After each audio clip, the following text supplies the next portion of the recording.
الحاقة ما الحاقة وما أدراك ما الحاقة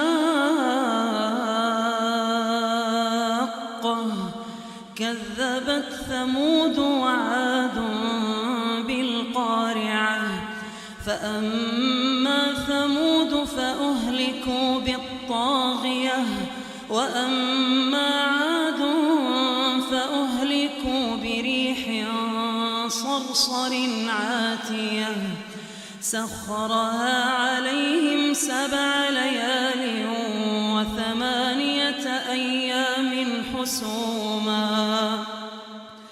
فترى القوم فيها صرعا كأنهم أعجاز نخل خاوية فهل ترى لهم من باقية وجاء فرعون ومن قبله والمؤتفكات بالخاطئة فعصوا رسول ربهم فأخذهم أخذة رابية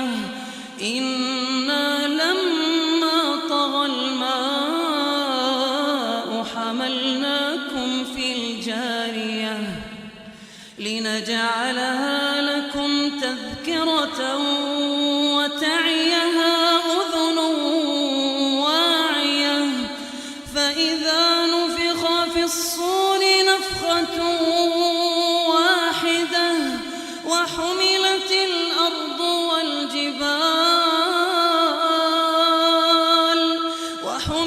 الأرض والجبال فدكتا دكة واحدة فيومئذ وقعت الواقعة وانشقت السماء فهي يومئذ واهية والملك على أرجائها ويحمل عرش ربك فوقهم يومئذ 8 يومئذ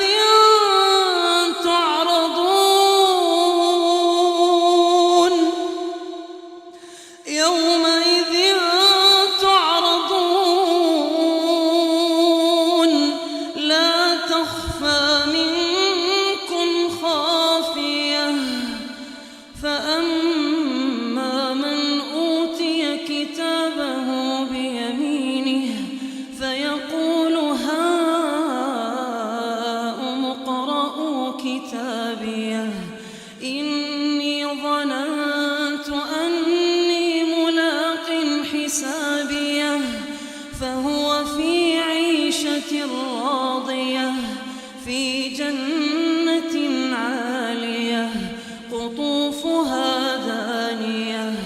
كلوا واشربوا هنيئا بما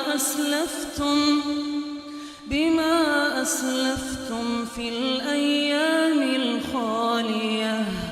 وأما من أوتي كتابه بشماله فيقول يا ليتني لم أوت كتابيه ولم أدر ما حسابيه يا ليتها كانت القاضية ما أغنى عني ماليه هلك عني سلطانيه خذوه فغلوه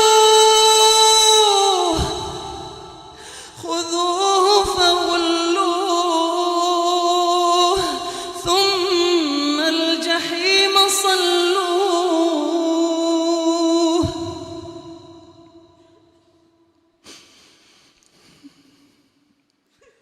وأما من أوتي كتابه بشماله